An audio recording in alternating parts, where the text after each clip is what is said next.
Last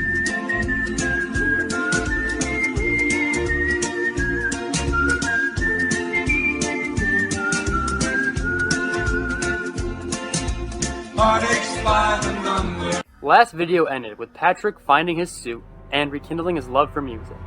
With Radio New Vegas playing on my Pip-Boy, I headed north to Freeside. On my way there, I marked the El Dorado substation on my map for later, and as always, one of the NCR soldiers followed me. I didn't want to talk to him, but I also hated being chased. Eventually, I came up with the brilliantly psychotic plan of having the boomers kill them for me by luring them into their artillery fields. At one point, I was afraid that they would stop following me as they engaged a rat scorpion in combat. However, this didn't deter them, and the chase was back on. When we arrived at the artillery range, all went according to plan.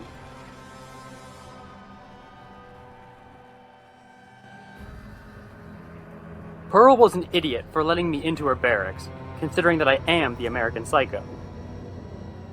I made quick work of all of them, and I placed Pearl's head in the toilet where it belonged.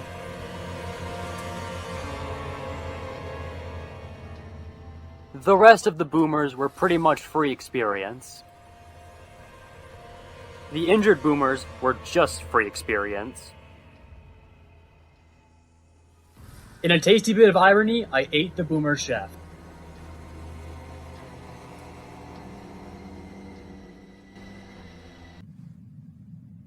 I ate some of their brains. And I tried to cook a little.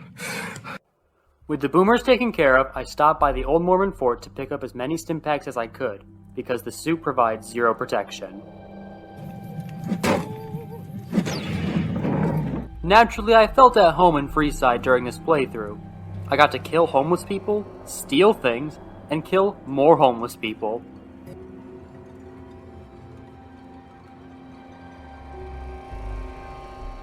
No, I've killed a lot of people. Some homeless people, maybe 5 or 10, and in... At first, I was going to help out the Kings by killing Oris, and don't get me wrong, I did kill Oris. But then I had a change of heart. I feel lethal, on the verge of frenzy. The Kings would no longer rule over Freeside. I used the nail gun against most of the King's men. The King, however, got the axe, and was then devoured.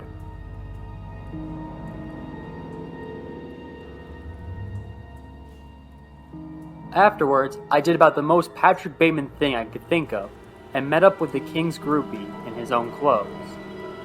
The poor girl didn't stand a chance. Next on the chopping block, literally, were the Van Graffs. Their combat armor and energy weapons didn't protect them against a psychopath armed with an axe. After that, I took my insanity over to the Atomic Wrangler and saw pretty much everyone as experience. And experienced they were, because I was now level 8 and I chose Super Slam for my perk. Testing out the Super Slam perk, I carved a violent path from Freeside to North Vegas Square.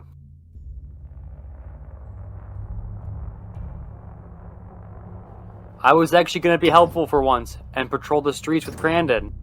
Unfortunately for him, he slightly insulted Mr. Bateman, and we all know how that goes.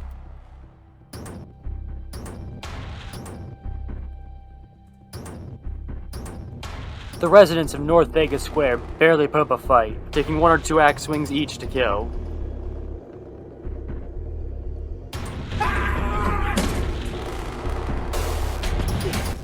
This man just seemed to accept his fate.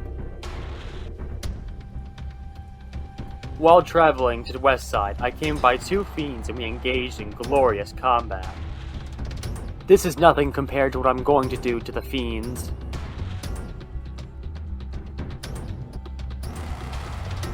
In Westside, I had one plan, and this time it didn't involve killing everybody. In an apartment uptown, I found Sweetie, an escort girl. No, I've killed a lot of people. Some escort girls in an apartment uptown. I killed Sweetie, and I enjoyed it.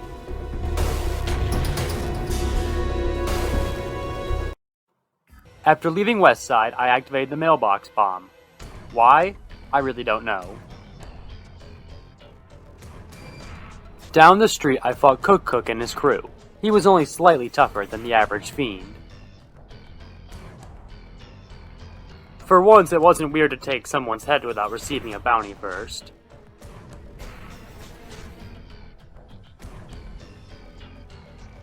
My fight with Violet went the same way. I killed her and stole her head.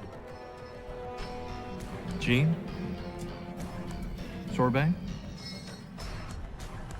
To round out all 3 bounties, I charged headfirst into Driver Nefai's gang. They had lots of melee enemies which were annoying because they blocked my axe in an attempt to save their worthless lives. Fortunately for me, I'm the real psychopath here, and I easily overpowered them to reach level 9. Next, I turned in my 2 bounties to Major Daughtry. 2 because I'm an idiot and forgot to grab Driver Nefai's head. In a fit of rage, I killed the homeless man. What a fucking loser you are. What? I returned to the Major with Driver Nefai's head, and the experience from the quest boosted me up to level 10. I increased my barter to raise my business skills, and I chose Stonewall for my perk, mostly for my fight with Lanius. I really can't explain what came over me, but I went kill crazy. I just had to kill a lot of people! First to die were the bandits and Prim. Being low level ensured their demise.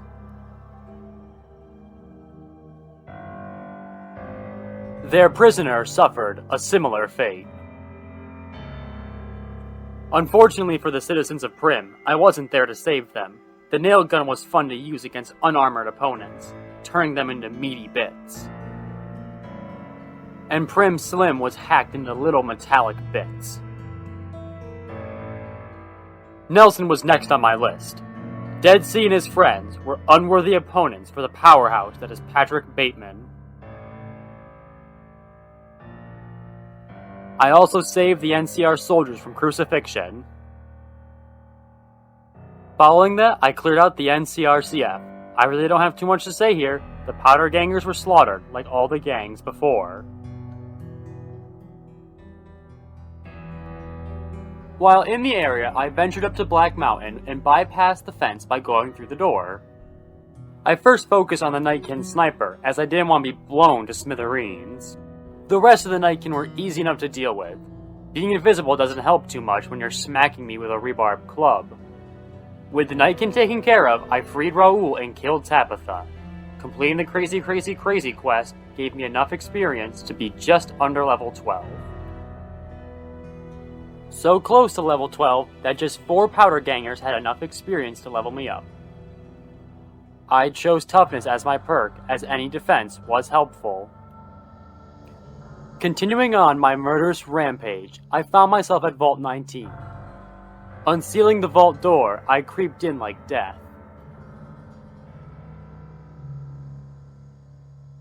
Much like the NCRCF, I really don't have too much to say here. I swing the axe, they die. Simple enough.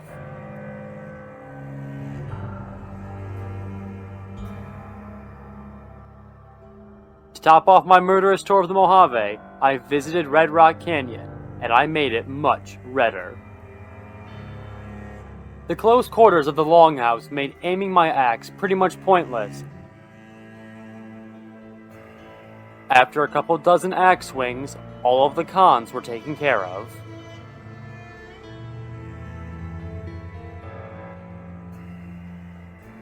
After my bloodlust was satisfied, I tried my best to reenact a scene where Patrick Bateman shoots holes through some police.